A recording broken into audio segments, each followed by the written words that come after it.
Seguimos aquí en la 100.5 FM. Algo decíamos al inicio del programa, estaremos hablando de sequía. Chile está en plena sequía y por su parte la Convención Constitucional está revisando una serie de temas respecto del agua. Ayer, por ejemplo, el Pleno de la Convención aprobó que el agua y el aire serán bienes inapropiables. Queremos hablar del panorama actual. Nos acompaña a esta hora de la mañana Carlos Foxley, él es presidente de la Asociación Chilena de Desalinización. Le damos las gracias, Carlos, por estar hoy día aquí en Pauta de Negocios. Muy buenos días. Hola, muy buenos días. Muchas gracias por estar aquí para hablar de todos estos temas que tanto nos preocupan como país, lo que está ocurriendo con la sequía y también aquellas iniciativas que se están conversando en la Convención. Hablemos en primer lugar de ACADES, esta asociación de distintas empresas, Carlos, que están buscando impulsar la desalinización como una fuente alternativa a las aguas continentales. Cuéntanos un poco de la creación de ACADES y también cuáles han sido sus avances a la fecha. Sí, bueno, muchas gracias. Efectivamente, ACADES es una asociación gremial en la cual hay empresas y otras organizaciones como universidades o profesionales que tenemos la sensación o el sentido de urgencia de aportar nuevas fuentes de agua continental, a las aguas continentales, porque las aguas tradicionales, al menos en una parte importante de la zona central de Chile, da la impresión que no va a alcanzar. Y esto es, aunque parezca majadero repetirlo, el cambio climático nos ha pegado fuerte y ya llevamos prácticamente 14 años seguidos con una sequía muy grande. Y hay que pensarlo, la sequía en el pasado, la sequía de la década del 60, que fue muy fuerte, incluso la sequía a principios de los 2000 que tuvimos duraban 3 o 4 años. Ahora llevamos 14 años seguidos y que tenemos menos de la mitad, incluso en algunas partes menos de un tercio del agua que teníamos. Y eso va produciendo un efecto acumulativo. Entonces, varias empresas que por cada una, por separado, estaba tratando de hacer esfuerzos en promover la tecnología, particularmente de tecnologías de reuso de agua para no perder el agua que tenemos y de sumar agua fresca, convirtiendo el agua de mar en agua dulce, nos unimos los esfuerzos. Y en eso estamos, hace poco menos de un año creamos la asociación y como tú bien decías, con el interés de educar, enseñar y promover una nueva fuente de agua en base a la desalinización, una tecnología probada, segura, sustentable y amigable con el medio ambiente.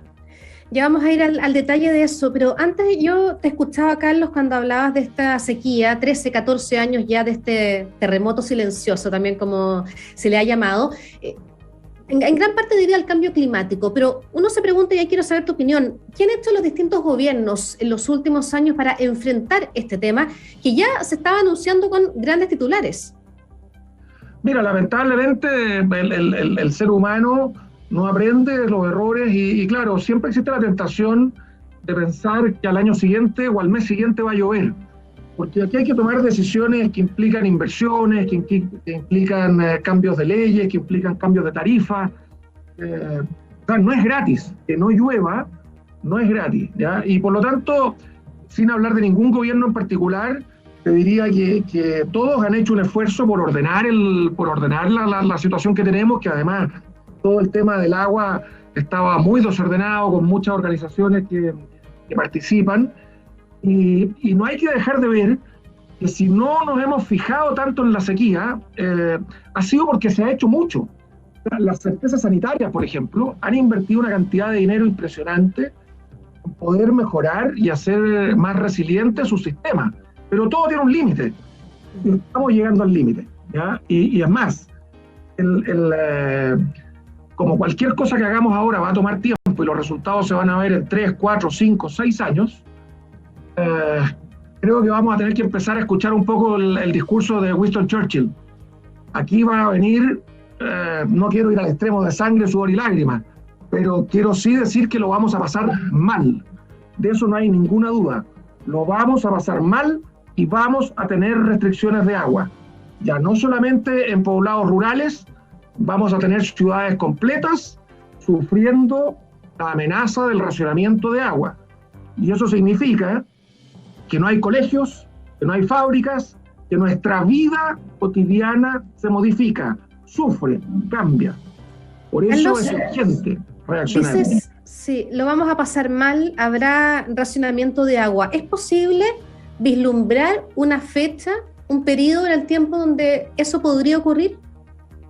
Mira, depende mucho fundamentalmente de las lluvias. Ni siquiera es importante que ahorremos, es importante que cuidemos el agua, pero mucho más importante es que llueva. Y como eso no lo controlamos, si no llueve, si este año se cumplen los pronósticos de que va a ser tan seco como el año pasado, es muy probable que el próximo año tengamos racionamiento en ciudades de la región de Valparaíso y de la región metropolitana.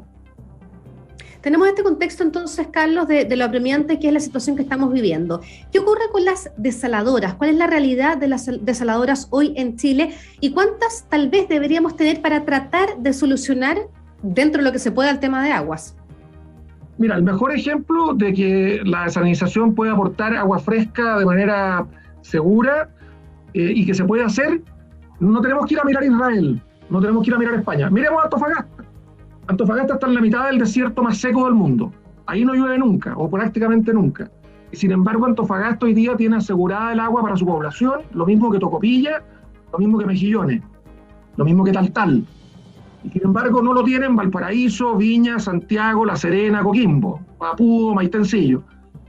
Entonces, la pregunta es ¿por qué, si en el norte de Chile, donde no hay agua y no ha habido, solucionaron el problema, no estamos haciendo lo mismo acá en la región central de Chile? No se lo pregunto, ¿por qué no lo estamos haciendo? Porque es más barato poner un balde, recolectar el agua que llueve y traerla a una planta de tratamiento que invertir y hacer tomas de agua, bombas de alta presión, membranas que permitan desalinizar el agua. Entonces hemos ido por la solución más barata, ¿ya? Pero que al final el dicho de que lo barato cuesta caro se nos va a cumplir al pie de la letra, porque el agua más cara... ¿Es solo un tema económico, Carlos?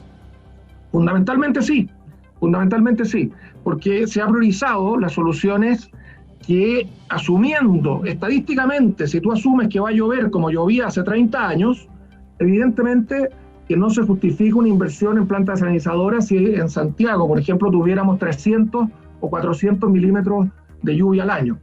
Pero si tenemos 120, como lo que hemos tenido los últimos años, entonces seguir pensando que en algún minuto vamos a volver a 400 es a lo menos temerario. Salió un artículo en el Diario Financiero indicando que las desaladoras están tomando fuerza en varias partes de Latinoamérica, especialmente en México, en Perú, aquí en Argentina también. Pero, tal como estábamos comentando en Chile, es algo que ha estado siempre bien asociado a la industria minera. ¿Qué necesitamos, Carlos, para avanzar ya en este sentido ante la urgencia que nos describía? Primero que nada, una decisión. Aquí tiene que haber una decisión, tiene que haber un liderazgo donde el Estado transmita confianza y transmita seguridad para que inversionistas, que puede ser el mismo Estado, como lo hizo, por ejemplo, en la región de Atacama, donde construyó una planta desalinizadora que hoy día está operando y que le permite a ciudades como Copiapó y Caldera y Amarilla tener seguridad hídrica, independiente de que tengan menos lluvia.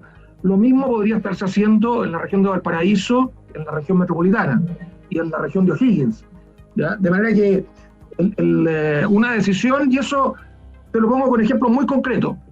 Por ejemplo, hoy se podría, más de la mitad de Chile las comunas están con decretos de estrechez hídrica. Sin embargo, para conseguir un permiso de una concesión marina, para poder instalar las tuberías que se necesitan para tomar el agua de mar, yo puedo demorarme entre 2 a 3 años solamente en conseguir ese permiso. Y sin ese permiso no puedo obtener la calificación ambiental del proyecto. Y no puedo empezar a construir un proyecto sin su permiso ambiental. De manera que si yo quiero partir hoy construyendo una desalinizadora para la ciudad de Santiago, me voy a demorar al menos 7 años en producir agua. Por eso te decía que lo íbamos a pasar mal. Sí, yo estaba leyendo unas declaraciones que habían hecho algunas autoridades respecto a este tema de las plantas. El gobernador Rodrigo Mundaca, por ejemplo, advertía que el costo de una planta desalinizadora podría ascender a más de 6.000 millones de pesos y tardarían 5 años en funcionar. ¿Eso es lo que cuesta una planta desalinizadora? 6.000 millones de pesos es una cifra para una instalación industrial bastante pequeña. Estamos hablando, eso es 7,5 millones de dólares, 8 millones de dólares. Y si tú ves la desalinizadora que construyó el gobierno en Atacama, costó del orden de 80 a 100 millones de dólares cuando suman la infraestructura aledaña. De manera que no estoy seguro a qué planta en particular se refería el gobernador, pero bueno, plantas desalinizadoras pueden haber de cualquier tamaño, de manera que él puede estar pensando en alguna planta específica para alguna localidad pequeña. Pero lo que sí tiene absolutamente toda la razón, y es totalmente cierto lo que él está diciendo, es que si se empieza hoy un proyecto en Chile, no solamente en la región de Valparaíso, en cualquier región de Chile, ese proyecto no va a estar produciendo agua antes de 6 años. 6 años es si todo te sale bien y si todos los permisos van como sin detenciones y la construcción no tiene sorpresa, ¿ya? Entonces, en algunos casos, como en la región de Atacama y en la región de Valparaíso, afortunadamente hay algunos proyectos que ya tienen sus permisos, de manera que podemos acortar ese plazo a 3 años. Si los que ya tienen permiso empiezan a construir hoy, en 2025 podemos tener agua para paliar los efectos de la sequía en estas regiones. Pero hay otras que no tienen, como la región de Coquimbo, que no tiene permisos proyectos autorizados, y por lo tanto en Coquimbo van a tener que esperar un tiempo más largo. Carlos, en la práctica, para quienes no saben, ¿cómo funciona una planta desalinizadora? Mira, hay dos tipos de tecnologías, unas que imitan lo que hace el sol todos los días cuando evapora el agua del mar. Ese vapor de agua es agua desalinizada, vapor de agua desalinizada, sin sales, se condensa y llueve. De manera que la lluvia, para no tener susto o pensar que es una cosa muy extraña, la lluvia no es otra cosa que agua de mar desalinizada por el sol. Lo que hace el ser humano es que utiliza una segunda tecnología, que se parece más bien a lo que tenemos en los riñones, que es la osmosis, que es cuando es un proceso físico donde cuando tienes dos soluciones, dos líquidos con distinta concentración de sales y tienes una membrana semipermeable que los separa, tú puedes, de forma natural, la solución con menos sales se pasa a esta membrana, la traspasa y se junta con las demás sales. La tecnología que hace el ser humano se llama osmosis reversa porque le inyecta presión, o sea, energía, al agua de mar y la hace pasar en sentido contrario. Es como cuando en Santiago calles como la costanera cambian de tráfico de la mañana a la tarde, acá es lo mismo, cambias el sentido natural, pero es un proceso que no deja de ser natural al fin del día y lo realizamos en nuestros riñones. Entonces, básicamente, tú entras con 2 litros de agua de mar, esa agua de mar tiene 3,6% de sales, sacas de los 2 litros 1 litro que prácticamente no tiene sales y sacas otro litro que tiene un 7% de sales, es decir, el doble de las que tenía el agua de mar. ¿Ya? El agua que no tiene sales la transformas en agua potable o en agua dulce industrial, y el agua que tiene más sales, que son las mismas que tomaste, la devuelves al mar y lo hace de manera tal que se diluyan sin afectar mayormente el medio ambiente o afectando un área mínima. Eso le quería preguntar, porque la directora del Departamento de Geografía de la Universidad de Chile, María Cristina Frackou, decía que el problema está justamente en ese residuo, por así decirlo, que, decía ella, puede ser contaminante e impactar negativamente al ecosistema. ¿Es así? Sí, claro, todo puede hacerse bien o todo puede hacerse mal, pero se puede hacer bien, y si se hace bien, se puede impactar mínimamente al ecosistema. Cualquier actividad del ser humano, cuando nosotros estamos conversando, ya estamos consumiendo oxígeno, y eso obviamente digamos, altera el sistema, el medio ambiente. Cualquier actividad humana va a tener un impacto. De lo que se trata es de que el impacto sea conocido, estudiado y por lo tanto mitigado. Y se puede hacer. Hoy día tú puedes tener difusores, puedes hacer las plantas desaladoras en lugares donde haya corrientes y condiciones que favorezcan la mezcla y la dilución de la salmuera de forma natural sin afectar la vida marina mayormente. Y si llega a afectarla, tenemos que hacerlo de tal manera que sea en un área muy, muy pequeña, de manera que el beneficio ambiental que produce tener agua para el consumo humano, para la vida, para los animales, para los alimentos, etcétera, sea sustancialmente mayor que el impacto que tiene. ¿Ya? Así que se pueden hacer plantas con impactos menores. Estamos conversando aquí en Pauta de Negocios con Carlos Foxley, él es presidente de la Asociación Chilena de Desalinización ACADES. Le aprovecho de preguntar por lo aprobado ayer en el Pleno de la Convención. Dice que el aire y el agua en todos sus estados son bienes inapropiables. Los derechos de aprovechamiento de aguas ya no van a entregar propiedad, tendrán otro nombre, según decía la coordinadora de la Comisión de Medio Ambiente. ¿Qué le parece este artículo aprobado en el Pleno? Mira, yo creo que es un poco prematuro opinar del artículo, porque está, ¿cómo se llama?, en proceso de maduración, y tenemos en paralelo un código de aguas aprobado recientemente por el Congreso en forma unánime, sí, y que corrige muchos de los aspectos que crearon muchos problemas en Chile. Esa famosa frase de no es sequía, es saqueo, no tiene absolutamente nada que ver con la desalación o con el agua de mar, sino que se refiere más bien a algunas distorsiones muy importantes que se produjeron con el código de agua anterior. Entonces, yo creo que ahora hay que tener calma, ver cómo funciona el código de agua nuevo, socializar los cambios que ese código de agua más moderno implica, y probablemente vamos a ver cómo en los próximos meses estos temas van a ir cambiando. Pero sí hay un tema sustantivo de fondo, para no eludir tu pregunta, y es que en el tema de infraestructura hídrica, y particularmente en desalinización, se requiere una inversión gigantesca. Y no solo en las plantas desalinizadoras, sino tan importante o incluso de mayor monto va a ser la inversión en la infraestructura de las tuberías para distribuir esta agua. Porque las plantas desalinizadoras van a estar a la orilla del mar, y los usuarios no todos van a estar ahí cerca, va a haber que llevarles el agua, y para eso se necesita construir nuevas tuberías. Y para eso se necesita que haya un esfuerzo conjunto del Estado, pero también y sustancialmente el aporte privado. De lo contrario, no vamos a tener el músculo ni la velocidad para reaccionar con la velocidad que se necesita. Hay que entender que una ciudad como Santiago, con cortes de agua semanales o cada 4 días, como plantea en el caso más extremo el plan que se dio a conocer hace poco, es una ciudad que no puede tener una vida normal. Es una ciudad que empieza a afectar todo, la producción de la ciudad, la misma economía, los ingresos que va a recibir el fisco por los impuestos van a ser menores por la menor actividad que se va a producir en la misma ciudad producto de las restricciones. Entonces, es un impacto gigantesco y por lo tanto debiésemos estar ya pescando nuestras palas y los bulldozers empezando a construir las plantas y las tuberías que se necesitan para tener este seguro.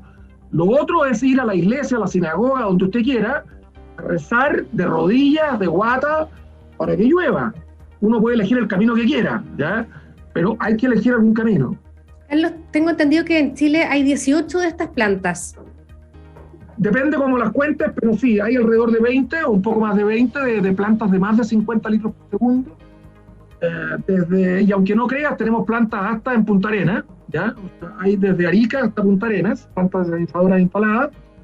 Y como bien tú decías, la mayoría hoy día han sido instaladas por operaciones mineras, que no solamente desalinizan el agua a la orilla del mar, sino que además la transportan a más de 3.000 o incluso 4.000 metros de altura, lo que lleva a un desafío de ingeniería muy importante. Lo último, Carlos, preguntarle en línea de lo que le consultaba en cuanto al trabajo de la convención. Hay algunas industrias que se podrían ver impactadas por los temas, las decisiones que se están abordando ahí en la convención. Quería saber cuál es su opinión al respecto como líder gremial y también los cambios que están proponiendo. No, nosotros creemos que las nuevas fuentes de agua son necesarias, indispensables, y no hay otra opción. Entonces, no tenemos ningún temor respecto a que la sociedad chilena en su conjunto se va a poner de acuerdo en la mejor manera cómo implementar esto, porque lo necesitamos. Y esto es una necesidad de vida o muerte. No estoy exagerando. Va a partir con el ganado, va a partir como está haciendo con los paltos, por ejemplo en Petorca y La Ligua, donde se están cortando y se están secando los paltos. Va a seguir con el ganado, que va a tener que trasladarse en camiones hacia el sur, y finalmente va a ser la gente la que va a tener que cerrar su casa y cambiarse, e irse, porque no se puede vivir en un lugar sin agua. Así que estamos tranquilos de que el sentido común y el diálogo va a permitir que podamos tener soluciones que sean las mejores y que sean justas, y tengamos agua para todos los chilenos y chilenas. Carlos Foxley, presidente de la Asociación Chilena de Desalinización. Gracias por habernos acompañado esta mañana aquí en Pauta de Negocios. No, al revés, gracias a ustedes, Gaby, y a todos los auditores, y mucha suerte y bueno, a cuidar el agua. Buenos días.